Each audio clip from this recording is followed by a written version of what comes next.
ரலியல்லாஹு அவங்கள அரஃபால ஒரு வித்தியாசமான துஆ ஒன்று கேட்டாங்க. உமர் ரலியல்லாஹு கையை தூக்கி, யா அல்லாஹ் யா அல்லாஹ், என் முடியெல்லாம் நரைத்து விட்டது யா அல்லாஹ், என்னுடைய ஆட்சியும் நீண்டு விட்டது யா அல்லாஹ், என்னை கைப்பற்றி கொள்ளுன்னு துஆ கேட்டார். என்ன மௌத்தாக்கிடுன்னு துஆ கேட்டார்.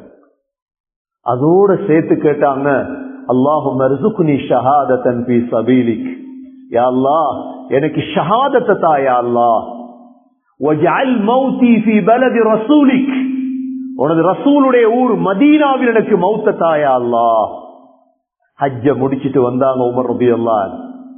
மதீனாவுல இவங்க தான் சுபஹ் தொழுவிப்பாங்க. உமர் ரலியல்லாஹு சகோதரர்களே, சுபஹ் தொழுவிப்பதற்காக ஒரு வருடம் போக இல்லை. அடுத்த துல் ஹஜ்ஜுக்கு இடையில சுபஹுக்கு சஃப்ல நின்று இஸ்தவூண்டாங்க. அவ்வளவுதான், சஃப நேராக்குங்கண்டாங்க. ஒருவன் பாஞ்சி வந்தான். அபு லுஅலுஆ என்ற மஜூசி, முகீரத்து இப்னு ஷுஅபா ரலியல்லாஹுடைய அடிமை வந்து உமர் ரலியல்லாஹுடைய வயிற்றில கத்தியால குத்தினான். இவ்வளவு பெரிய கலீஃபா. நாங்க இன்றைக்கு நினைக்கிறோம் எங்களுக்கு விரோதி இல்ல, எதிரி இல்ல. நாங்க நல்லெண்ணத்துடைய உச்சகட்டத்துக்கு போயிட்டோம். உங்களுக்கு விரோதி இல்ல, எனக்கு விரோதி இல்ல. அப்ப உமர் ரலியல்லாஹு இருந்தது யார்? இவரை விட ஒரு நீதமானவர் உலகத்துல வாழ்ந்தாரா? எவ்வளவு நல்லவர். இந்த சமூகம் நல்லவர்கள் யாரையும் விட்டு வைக்கவில்லை. தக்பீர் கட்டினது மட்டும்தான் குத்திட்டார். அதுவும் வாழ அவன் 40 நாட்கள் நஞ்சில ஊற வச்சிருந்தார். உமர் ரலியல்லாஹு அன்ஹு அவங்க இந்த நிகழ்வு நடப்பதற்கு 2 வாரங்களுக்கு முன்னால் ஒரு கனவு கண்டாங்க. அந்த கனவுல சேவல் அவங்கள வந்து கொத்துற மாதிரி கனவு கண்டாங்க. சேவல் கொத்துவதை போல கனவு கண்டால் அபாயமான கனவு. உமர் ரலியல்லாஹு நெஞ்சில 2 குத்தும், தொப்புள்ள ஒரு குத்தும் தான் குத்தப்பட்டிருந்தது. அப்படியே கீழே விழுந்துட்டாங்க உமர் ரலியல்லாஹு. இவன் என்ன செஞ்சான்? சஃப்ல இருந்த 13 பேரை கொலை செஞ்சுட்டான். குத்திட்டே போனான். ஒருத்தருக்கு விலங்கல்ல, சுபஹ் நேரம், இருட்டு. ஒரு சஹாபி என்ன செஞ்சார்? தன் உடம்புல இருந்த உடுப்பை தூக்கி அவன்ல போட்டார். அவன் உடனே தன்னை தற்கொலை செய்து கொண்டான். உடனே அப்துர் ரஹ்மான் இப்னு அவுஃப் ரலியல்லாஹு முன்னுக்கு போய் சுபஹ் தொழுவிச்சார். சுபஹ் முடிந்ததோட ஹஜ்ரத் உமர் ரலியல்லாஹு அவங்களுக்கு அப்பதான் கொஞ்சம் நினைவு வருது. கேட்டாங்க, யார் என்ன கொலை செய்தது? ஒரு முஸ்லீம் கொலை செய்திருக்க கூடாது, அவன் தப்ப மாட்டான். சொன்னாங்க, இப்படித்தான் முகீரத்து இப்னு ஷுஅபா ரலியல்லாஹுடைய அடிமைதான் உங்களை கொலை செய்தது, உங்களுக்கு குத்தியது. அந்த நேரம் கேட்டா, நான் சுபஹ் தொழுவிட்டேனான்னு கேட்டாங்க. இல்ல, நீங்க இன்னும் சுபஹ் தொழல, சூரியன் உதிக்குது. உடனே எழும்பி தக்பீரை கட்டினாங்க, ரத்தம் ஓடுது, சுபஹ் தொழுதுட்டாங்க.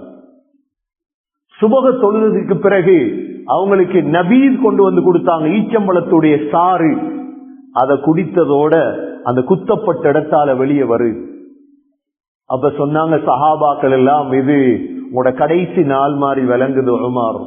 அதே போல கடைசி நாளாக மாறியது உமர் ரலியல்லாஹுடைய அரஃபாவுடைய துஆ இருக்கிறதே சகோதரர்களே, அது சாதாரண துஆ அல்ல, சாதாரண துஆ அல்ல. உமர் ரலியல்லாஹு அன்ஹு கடைசி நேரம் மகனை கூப்பிட்டு சொன்னாங்க, மகன், என் கடன் எவ்வளவு இருக்குதுன்னு பாருங்க. கணக்கு பார்த்தார், 80,000 சொச்சம். சொன்னார், கடன்களை கொடுத்துடு மகனே.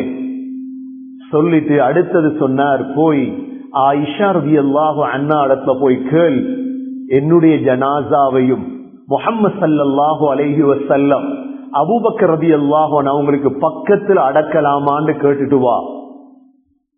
இப்ப அப்துல்லா பின் உமர் ரலியல்லாஹு அன்ஹு போறார். ஆயிஷா ரலியல்லாஹு அன்ஹா அழுதுட்டு இருக்கிறாங்க.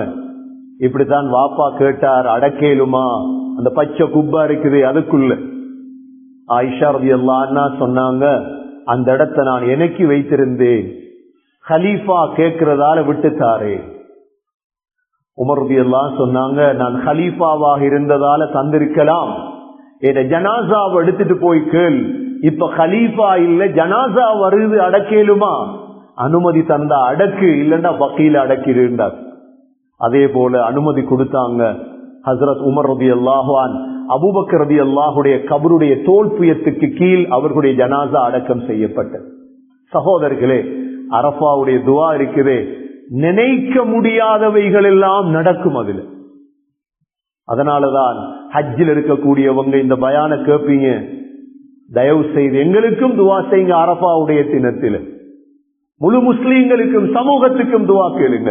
இந்த சமூகத்துடைய உயர்வில் சமூகத்தில் இருக்கும் முனாஃபிக்குகள் அழிய வேண்டும். அப்பொழுதுதான் இந்த சமூகம் முன்னேறும். இந்த சமூக முன்னேற்றத்துக்காக, இந்த உலக முஸ்லீம்களுக்காக துவா செய்யக்கூடிய தினம். ஆகவே இந்த 9 சிறப்புகள் நிறைந்த ஒரு தினம்தான் வரக்கூடிய செவ்வாய்க்கிழமை. தவற விட்டு விடாதீர்கள் சந்தர்ப்பத்தை. நோன்பு பிடித்து குர்ஆன் ஓதி zikr செய்து அல்லாஹ்விடத்தில் துஆ செய்து உயர்ந்தவர்களாக மாறுவோம்.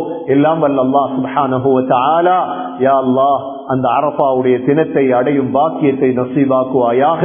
அந்த நாளையில் நோன்பு நோற்று துஆ செய்து குர்ஆன் ஓதி உன்னை நெருங்கும் பாக்கியத்தை நசீபாக்குவாயாக.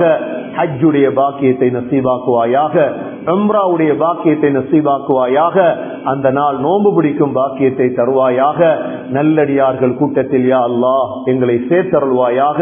எங்களுடைய கடைசி வார்த்தை லா இலாஹ இல்லல்லாஹ் முஹம்மதுர் ரசூலுல்லாஹ் என்ற கலிமாவோடு உயிர் பெய்யும் பாக்கியத்தை நசீபாக்குவாயாக.